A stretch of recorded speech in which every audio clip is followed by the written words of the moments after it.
வணக்கம்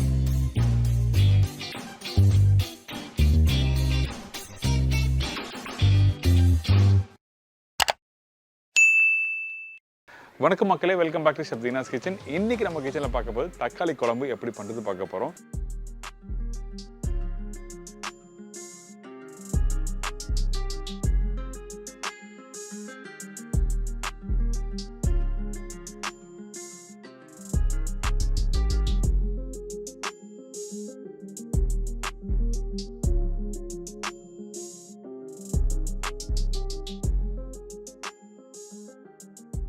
பெரும்பாலும் தக்காளி தொக்கும் ஒயிட் ரைஸும் போட்டு சாப்பிட்றதுக்கு எல்லாருக்கும் ரொம்ப பிடிக்கும்ல. ஸோ அந்த மாதிரி தான் இந்த தக்காளி குழம்பு. இந்த தக்காளி குழம்பு நீங்கள் வீட்டில் பண்ணும்போது முக்கியமாக அந்த தனியா ஃப்ளேவர் இருந்தால் தான் நல்லாயிருக்கும். அதனால் நம்ம என்ன பண்ணுறோம் கேட்டோன்னா, கொஞ்சம் தக்காளி கொஞ்சம் தனியாக போட்டு நல்லா வதக்கிட்டு அதை நல்லா அரைச்சி அதுக்கப்புறம் மசாலாம் போட்டு கம்ப்ளீட் பண்ணியிருக்கேன். எல்லாருக்கும் ரொம்ப பிடிக்கும். அதே மாதிரி தான் தட்டை, அதுவும் பர்டிகுலர் ரேஷன் கடையில் வாங்குகிற அரிசியை வச்சு எப்படி க்ளீன் பண்ணி நம்ம பண்ண போகிறோம்னு சொல்லிட்டு நம்ம தெளிவாக பார்க்க போகிறோம். ஃபஸ்ட்டு நம்ம பார்க்குறது தக்காளி குழம்புக்கு தேவையான பொருட்கள். தக்காளி குழம்புக்கு தேவையான பொருட்கள்: தக்காளி 1/2 கிலோ, சின்ன வெங்காயம் 100 கிராம், பூண்டு 15 பல்லு, முழு தனியா 3/4 டேபிள் ஸ்பூன், தேங்காய் 2 பத்தை, கருவேப்பிலை சிறிதளவு, கொத்தமல்லி தேவையான அளவு, மஞ்சத்தூள் 1/4 டீஸ்பூன், சில்லி பவுடர் 1 டீஸ்பூன், தனியா பவுடர் 2 டீஸ்பூன், சீரகம் தாளிப்புக்கு தேவையான அளவு, கடுகு 1/4 டீஸ்பூன், உப்பு தேவையான அளவு, நல்லெண்ணெய் சமைக்கிறதுக்கு தேவையான அளவு. இதாங்க இந்த ரெசிபிக்கு தேவையான பொருட்கள்.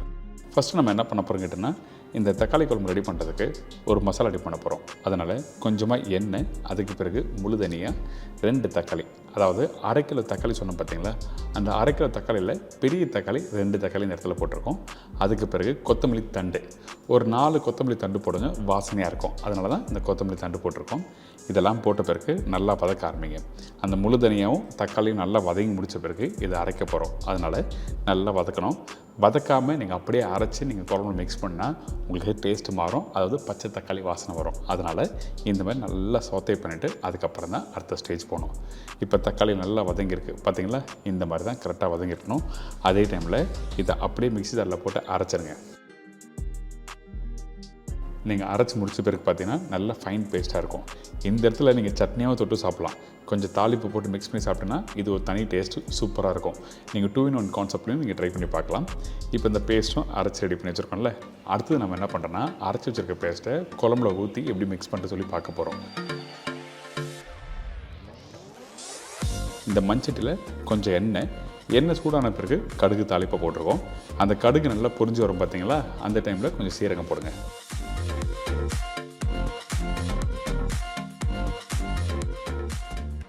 அதுக்கு பிறகு நம்ம என்ன பண்ணுறோம், முழு பூண்டு 15 பல்லு சொல்லியிருக்கேன். உங்களுக்கு வேணும்னு ஒரு 10 பல்லு எக்ஸ்ட்ரா போட்டுக்கலாம். அதே டைமில் கொஞ்சம் பச்சை கருவேப்பிலை போட்டிருக்கோம்.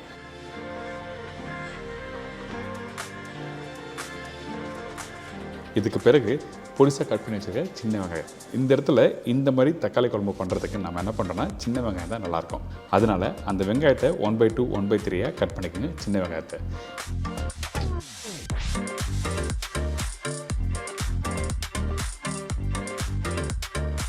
இதுக்கு பிறகு லைட்டாக சோத்தை பண்ணிட்டு பொடிசாக கட் பண்ணி வச்சுருக்க தக்காளி, அரைக்கிறதுக்கு 2 தக்காளியும் வதக்கிறதுக்கு மீதி தக்காளி போட்டிருக்கேன்.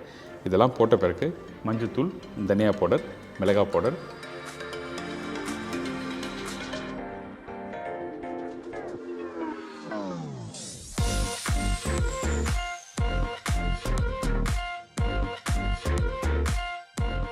கொஞ்சம் உப்பு, இதெல்லாம் போட்ட பிறகு தண்ணி ஊற்றாமல் அப்படியே மீடியமான ஃப்ளேமில் வச்சு நல்லா வதக்க ஆரம்பிங்க. இந்த மாதிரி வதக்கும் போது உங்களுக்கு கொஞ்சம் மசாலா மாதிரி வரும். அதாவது வீட்டில் தக்காளி தொக்கு பண்ணியிருப்பீங்களே அந்த மாதிரி லைட்டாக சோத்தை பண்ணணும். ஏன் அப்படி பண்ண சொல்கிறேன்னு கேட்டால் காரணம் இருக்குது. நீங்கள் டேரெக்டாக தண்ணி ஊற்றி குக் பண்ணால் அது வந்து சாம்பார் கான்செப்டில் போய்டும். அதாவது தின்னாக எந்த ஒரு ரெசிபி நம்ம தரமோ அது வந்து தண்ணி ஊற்றி கொதிக்க வேணும். இந்த மாதிரி குழம்பு டெக்ஸ்சர் கொடுக்கறதுக்கு நம்ம என்ன பண்ணுறோன்னா, 2 நிமிஷம் வதக்கிட்டு அதுக்கப்புறம் தான் அடுத்த ஸ்டேஜ் போகணும். இப்போ அரைச்சி வச்சுருக்க அந்த தக்காளி பேஸ்ட்டும் இதில் போட்டிருக்கோம். அதே டைமில் தேவையான தண்ணி ஊற்றி நல்லா குக் பண்ண ஆரம்பிக்கிறோம்.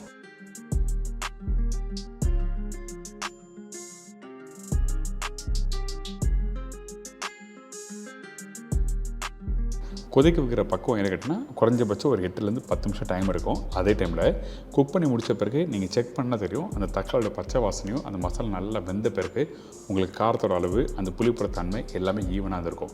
ஸோ இந்த மாதிரி வந்ததுன்னா அந்த குழம்பு நல்லா சூப்பராக இருக்கும்.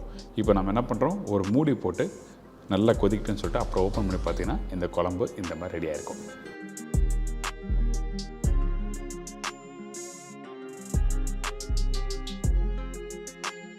இப்போ ஓப்பன் பண்ணிங்கன்னா இந்த மாதிரி குழம்பு நல்லா கொதிச்சு வந்திருக்கும். அதுக்கு பிறகு நல்லா மிக்ஸ் பண்ணிவிட்டு நம்ம அடுப்பை கொஞ்சம் ஸ்லோ ஃப்ளேம் வச்சுட்டு ரெடி பண்ணி வச்சுருக்க தேங்காய் பால் 2 பத்து தேங்காய் சொன்னோம் பார்த்தீங்களா, அந்த 2 பத்து தேங்காவை நல்லா பால் எடுத்து ஊற்றிருக்கோம். அதாவது அரை டம்ளர் அளவுக்கு தேங்காய் பால். ரொம்ப அதிகமான தேங்காய் பாலும் யூஸ் பண்ணக்கூடாது, அப்படி யூஸ் பண்ணால் டேஸ்ட் மாற ஆரம்பிச்சிடும். அதனால் அரை டம்ளர் அளவுக்கு தேங்காய் பால், திக்கான தேங்காய் பால். இந்த தேங்காய் பால் ஊற்றின பிறகு தண்ணி தேவைப்பட்டால் கொஞ்சம் தண்ணி ஊற்றி நல்லா மிக்ஸ் பண்ணிட்டு திருப்பி ஒரு 3லேருந்து 4 நிமிஷம் கொதிக்க விடுங்க. அதுக்கு பிறகு அடுப்பை ஆஃப் பண்ணிவிட்டு கொஞ்சம் கொத்தமல்லியும் கருவேப்பிலையும் மிக்ஸ் பண்ணிட்டு எடுத்து சர்வ் பண்ணினா ஒரு சூப்பரான தக்காளி குழம்பு ரெடி.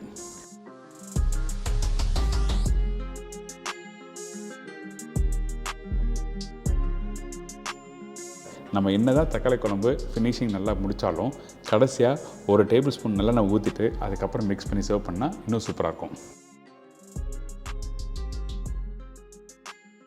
இப்போ இந்த குழம்போட டெக்ஸ்சர் பாருங்கள், இந்த மாதிரி தான் இருக்கணும். நீங்கள் ரொம்ப திக்காக இருந்ததுன்னா நீங்கள் தொக்கு கான்செப்ட் போயிடும். அது மட்டும் இல்லாமல் டேஸ்ட்டும் மாறும்.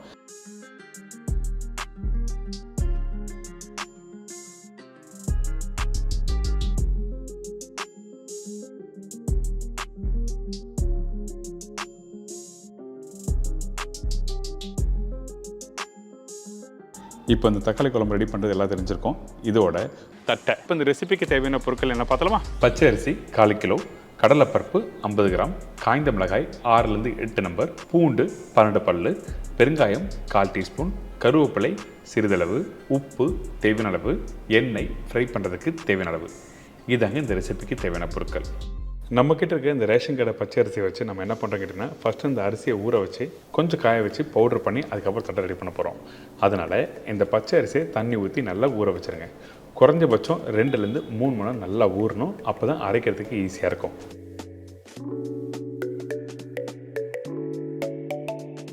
அதுக்கு பிறகு பார்த்திங்கன்னா ஊறின அரிசியை நல்லா வாஷ் பண்ணி வடிகட்டி எடுத்து வச்சுருக்கேன். இந்த அரிசியை நம்ம என்ன பண்ணுறோன்னா ஒரு காட்டன் துணியை போட்டு நல்லா காய வைக்கிறோம். காய வைக்கிற பக்கம் என்ன கேட்டிங்கன்னா 90% அளவுக்கு காய வச்சுருக்கணும். 10% வந்து கொஞ்சம் ஈரப்பதம் இருக்கணும். ரொம்ப ட்ரையாக காய வச்சுன்னா உங்களுக்கு வந்து தட்டை நல்லா வராது. அதனால் நம்ம என்ன பண்ணுறோம்னா 90% அளவுக்கு இந்த மாதிரி பச்சை அரிசியை காய வச்சிடறோம்.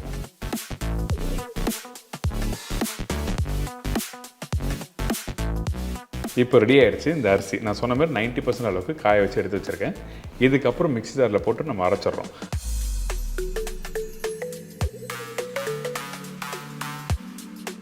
அரைக்கிற பக்குவம் என்ன கேட்டிங்கன்னா நல்லா ஃபைன் பவுடராக அரைச்சிடணும்.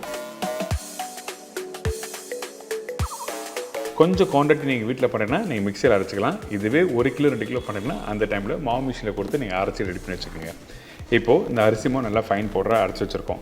இருந்தாலும் நம்ம என்ன பண்ணுறோன்னா கொஞ்சம் ஜல்லடை வச்சு நல்லா ஜலிக்கணும். அப்போ தான் அந்த அரிசி வந்து ஃபைன் பவுடர் நம்மளுக்கு கிடைக்கும். அந்த நொய் அரிசி மாதிரி இருந்ததுன்னா நீங்கள் மாவு போட்டு மிக்ஸ் பண்ணும்போது உங்களுக்கு தட்டை கிறிஸ்பியாக வராது. அந்த ஒரு காரணத்துக்காக நம்ம என்ன பண்ணுறோம், ஜல்லடை வச்சு நல்லா ஜலிச்சு எடுத்துடுறோம்.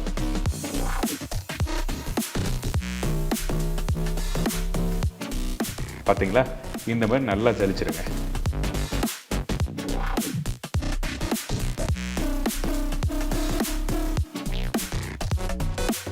இப்போ பார்த்தீங்கன்னா மாவு நல்லா ஜலிச்சு ரெடி பண்ணி வச்சுருக்கேன். இதுக்கப்புறம் இந்த மாவை லைட்டாக வறுக்க போகிறோம். ஒரு 2 நிமிஷம் மீடியமான ஃப்ளேம் வச்சு நீங்கள் வறுத்துருங்க.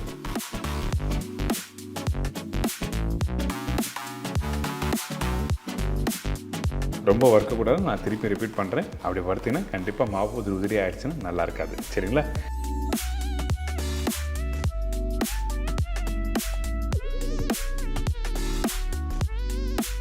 இதுக்கப்புறம் நம்ம என்ன பண்ணுறோன்னா மசாலா ரெடி பண்ண போகிறோம்.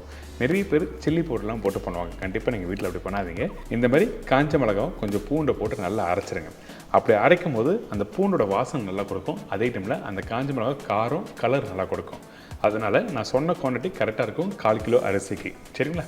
இப்போ இந்த மாதிரி அரைச்சி எடுத்துருக்கணும். அதே டைமில் அரைக்கிற பக்குவம் என்னக்கிட்டேன்னா ஒரு 90% அளவுக்கு அரைச்சிருங்க. ஃபைன் பேஸ்ட்டாக அரைக்க வேண்டாம். இதுக்கு பிறகு நம்ம என்ன பண்ணுறோம், ரெடி பண்ணி வச்சுருக்கேன் அந்த அரிசி மாவில் அரைச்சி வச்சுருக்க அந்த காஞ்ச மிளகாய் பூண்டு பேஸ்ட்டும் போட்டிருக்கோம். அதுக்கப்புறம் இந்த கடலைப்பருப்பு தண்ணியில் ஊற வச்ச கடலைப்பருப்பு இதில் போட்டிருக்கோம். வேக வச்ச கடலைப்பருப்பு யூஸ் பண்ணக்கூடாது. நல்லா ஊற வச்ச கடலைப்பருப்பு, குறைஞ்சபட்சம் 2 மணி நேரம் ஊறின கடலைப்பருப்பு தான் இதில் போட்டிருக்கேன். இதுக்கப்புறம் பொடிசாக கட் பண்ணி வச்சுருக்க அந்த கருவேப்பிலையும் போட்டிருக்கோம். இதுக்கப்புறம் பெருங்காயம், உப்பு, பெருங்காயம் கம்பல்சரி நீங்கள் யூஸ் பண்ணிக்கணும். ஏங்கிட்டுனா இந்த மாதிரி ஃப்ரை பண்ணுற எந்த ஒரு ரெசிபி இருந்தாலும் பெருங்காயம் இருந்தால் தான் நல்லது. அதுக்கப்புறம் இந்த இடித்த பூண்டும் போட்டிருக்கோம். ஏற்கனவே பூண்டு போட்டிருக்கோம், ஆனால் இந்த மாதிரி இடித்து போட்ட பிறகு ஆயிலை ஃப்ரை பண்ணி சாப்பிடும்போது நல்லா வாசனையாக இருக்கும், சாப்பிட்றதுக்கும் நல்லாயிருக்கும். இதுக்கப்புறம் தேவையான தண்ணி ஊற்றி நல்லா மிக்ஸ் பண்ணுறேங்க. மாவு மிக்ஸ் பண்ணும்போது ரொம்ப கெட்டியாக இருந்ததுன்னா நீங்கள் தட்டுறதுக்கு ரொம்ப கஷ்டமாக இருக்கும். அதே டைமில் மாவு ரொம்ப லூஸ் ஆகிடுச்சுன்னா எண்ணெய் பிடிக்க ஆரம்பிச்சிடும் ஃப்ரை பண்ணும்போது. இப்போ மாவு ரெடி ஆகிடுச்சு. கையில் எடுத்து பார்த்தீங்கன்னா கொஞ்சம் எலசாக இருக்கணும், அதாவது நல்லா சாஃப்டாக இருக்கணும்னு சொல்ல வரேன்.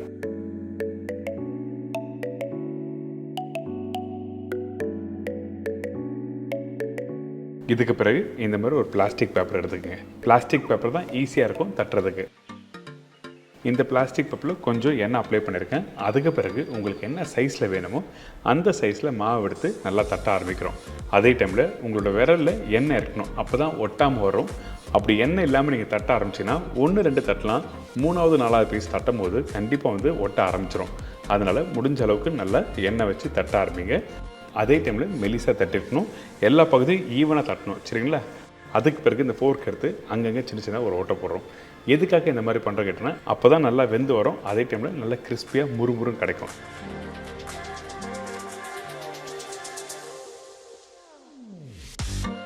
அடுத்தது இந்த எண்ணெய் கடாய் சூடாக இருக்குது. இந்த எண்ணெய் கடாயில் 1 by 1 போட்டு ஃப்ரை பண்ணி எடுத்துருங்க. இந்த எண்ணெய் கடாய் ரொம்ப சூடாக இருந்ததுன்னா கலர் உங்களுக்கு வந்துடும். அதுக்கு பிறகு பார்த்தீங்கன்னா இந்த தட்டை கிறிஸ்பியாக கிடைக்காது. அதனால தான் நம்ம கரெக்டான ஃப்ளேமில் வச்சு நீங்கள் ஃப்ரை பண்ண சொல்ல வரேன்.